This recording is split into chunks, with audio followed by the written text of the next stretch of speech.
നമസ്കാരം. ഇന്നത്തെ ട്രേഡിംഗ് സെഷനിൽ ഇന്ത്യൻ മാർക്കറ്റിൽ ഒരു പോസിറ്റീവ് ഓപ്പണിംഗ് വേണം നമ്മൾ പ്രതീക്ഷിക്കാൻ. അമേരിക്കൻ ഫ്യൂച്ചറും ഏഷ്യൻ മാർക്കറ്റും മികച്ച പെർഫോമൻസ് കാഴ്ചവെക്കുന്നതുകൊണ്ട് മാർക്കറ്റ് 24,650 ഓപ്പൺ ആകാനുള്ള സാധ്യതയാണ് നിഫ്റ്റി നൽകുന്നത്. വെള്ളിയാഴ്ച മാർക്കറ്റ് 24,570 ക്ലോസിംഗ് നൽകിയത്. ബജാജ് ഫിനാൻസ് 5% ഇടിഞ്ഞതിൻ്റെ ഇമ്പാക്റ്റ് ആയിട്ടാണ് മാർക്കറ്റ് 24,570 ക്ലോസിംഗ് നൽകിയത്. അതേസമയം വെള്ളിയാഴ്ച അമേരിക്കൻ മാർക്കറ്റ് മികച്ച പെർഫോമൻസ് കാഴ്ചവെക്കുകയും ഇന്ന് അമേരിക്കൻ ഫ്യൂച്ചറും ഏഷ്യൻ മാർക്കറ്റും മികച്ച പെർഫോമൻസ് കാഴ്ചവെക്കുകയും ചെയ്യുന്ന സാഹചര്യത്തിൽ മാർക്കറ്റിൽ ഒരു പോസിറ്റീവ് ഓപ്പണിംഗ് പ്രതീക്ഷിക്കാവുന്നതാണ്. മാർക്കറ്റിൽ ഒരു പോസിറ്റീവ് ഓപ്പണിംഗ് വന്നാൽ തന്നെയും മാർക്കറ്റിൻ്റെ തുടക്കത്തിൽ പ്രോഫിറ്റ് ബുക്കിംഗ് വരികയാണെങ്കിൽ 24,420 മാർക്കറ്റിന് മികച്ച സപ്പോർട്ട് ലഭിക്കാൻ സാധ്യതയുണ്ട്. ഈ സോണിൽ ബൈ ഓൺ ഡിപ്പ് അനുസരിച്ച് അക്കുമുലേഷൻ നടത്താവുന്നതുമാണ്. അതേസമയം 24,650, 24,750 തുടങ്ങിയ ലെവലുകളായിരിക്കും മാർക്കറ്റിൻ്റെ പ്രധാന റെസിസ്റ്റൻസായി പ്രവർത്തിക്കുക. ഇനി വെള്ളിയാഴ്ച അമേരിക്കൻ മാർക്കറ്റ് മികച്ച പെർഫോമൻസ് നടത്തിയതിന് പിന്നിലെ പ്രധാന കാരണം അമേരിക്കയുടെ ലേബർ ഡിപ്പാർട്ട്മെൻറ്റ് പുറത്തുവിട്ട ജോബ് ഡേറ്റയാണ്. ജൂലൈ മാസത്തിൽ അമേരിക്കയിൽ ഏകദേശം 23,000 ജോബ് ഓപ്പർച്യൂണിറ്റി കുറയുകയാണ് ഉണ്ടായത്. ജോബ് ഓപ്പർച്യൂണിറ്റി കുറഞ്ഞത് മൂലം സെപ്റ്റംബർ മാസത്തിൽ ഫെഡ് റിസർവിൻ്റെ മീറ്റിംഗിൽ ഇൻട്രസ്റ്റ് റേറ്റ് ഹൈക്ക് വരാനുള്ള സാധ്യത വളരെ കുറഞ്ഞിട്ടുണ്ട്. ഇത് അമേരിക്കൻ എക്കോണമിയെ കൂൾ ഓഫ് ചെയ്യുമെന്നാണ് അനലിസ്റ്റുകൾ പ്രതീക്ഷിക്കുന്നത്. ഇതിൻ്റെ ഇമ്പാക്റ്റാണ് മാർക്കറ്റിൽ പ്രകടമായത്. S&P 0.62%, Nasdaq 1.3%, Dow Jones 151 point ഉയർന്നും ക്ലോസിംഗ് നൽകി. കൂടാതെ tech sector, artificial intelligence, software സെക്ടറിലെ സ്റ്റോക്കുകളൊക്കെ മികച്ച പെർഫോമൻസ് ആണ് കാഴ്ചവെക്കുന്നത്. ഇതിൻ്റെ പ്രതിഫലനം ഇന്ന് ഏഷ്യൻ മാർക്കറ്റിലും പ്രകടമാണ്. ജപ്പാൻ്റെ ഇൻഡെക്സ് 1.62% ഉയർന്ന് ട്രേഡ് ചെയ്യുന്നു. പ്രധാനമായും ടെക് സെക്ടറിലെ സ്റ്റോക്കുകളിലാണ് ബൈയിങ് മൊമെൻറ്റം കാണുന്നത്. South Korean index 1.06%, Hong Kong index 0.5% ഉയർന്ന് ട്രേഡ് ചെയ്യുന്നു.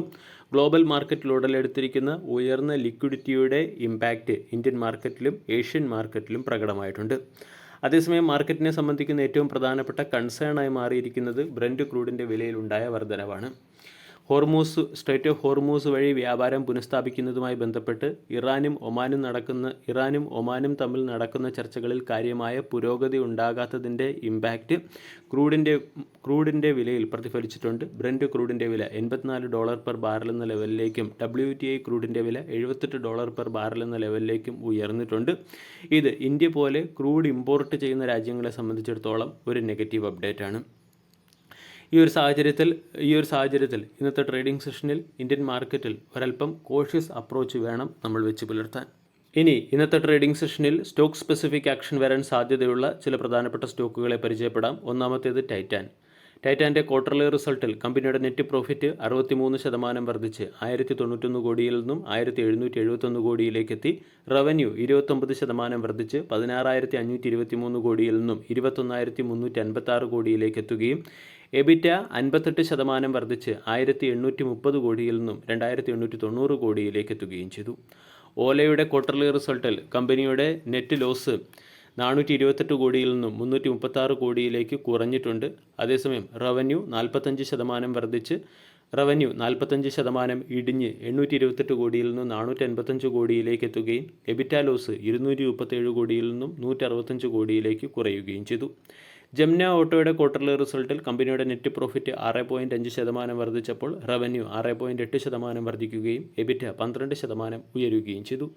അയണോക്സ് വിൻഡിൻ്റെ നെറ്റ് പ്രോഫിറ്റ് 58% ഇടിഞ്ഞു. 106 കോടിയിൽ നിന്നും 44 കോടിയിലേക്കാണ് നെറ്റ് പ്രോഫിറ്റ് ഇടിഞ്ഞിരിക്കുന്നത്. റവന്യൂ 1.5% ഇടിഞ്ഞപ്പോൾ എബിറ്റ 16.9% ഇടിയുകയും എബിറ്റ മാർജിൻ 22% നിന്നും 18% എത്തുകയും ചെയ്തു.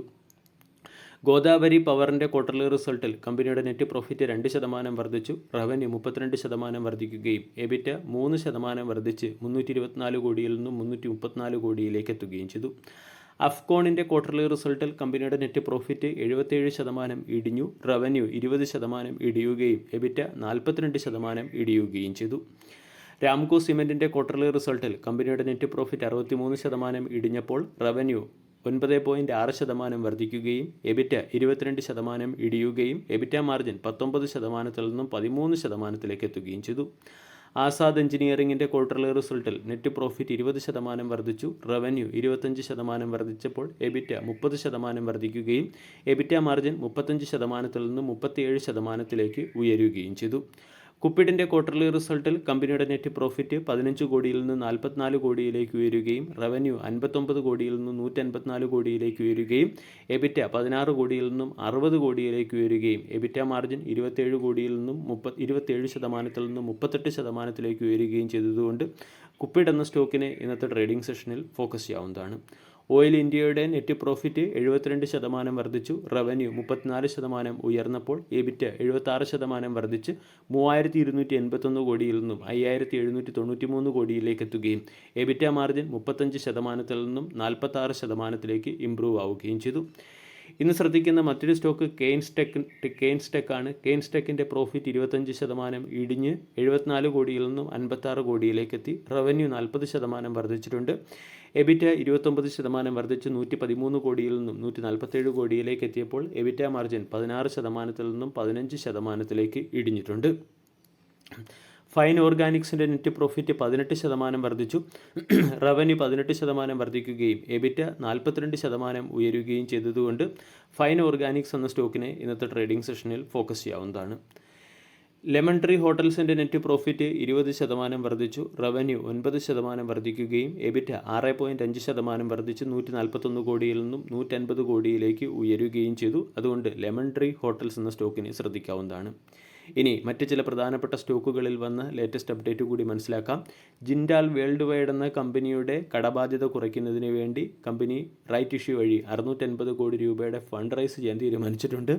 അതുകൊണ്ട് ജിൻഡാൽ വേൾഡ് വൈഡ് എന്ന സ്റ്റോക്ക് മാർക്കറ്റിൻ്റെ ശ്രദ്ധയാകർഷിക്കാൻ സാധ്യതയുണ്ട്. മറ്റൊരു സ്റ്റോക്ക് LIC ആണ്. LIC ന്യൂ ബീമ ജ്യോതി എന്ന പേരിൽ ഒരു non participating non linked individual saving life insurance plan അവതരിപ്പിച്ചിട്ടുണ്ട്. ഇതിൻ്റെ പശ്ചാത്തലത്തിൽ സ്റ്റോക്ക് മാർക്കറ്റിൻ്റെ ശ്രദ്ധയാകർഷിക്കാൻ സാധ്യതയുണ്ട്. ഹിൻഡാൽകോ അവരുടെ കപ്പാസിറ്റി എക്സ്പാൻഷൻ്റെ ഭാഗമായി ഏകദേശം 10 കിലോ ടൺ പെർ ആനം ശേഷിയുള്ള പ്ലാന്റ് എഡിഷൻ നടത്തുന്നുണ്ട്. ഇതിൻ്റെ പശ്ചാത്തലത്തിൽ ഹിൻഡാൽകോ എന്ന സ്റ്റോക്ക് മാർക്കറ്റിൻ്റെ ശ്രദ്ധയാകർഷിച്ചേക്കും.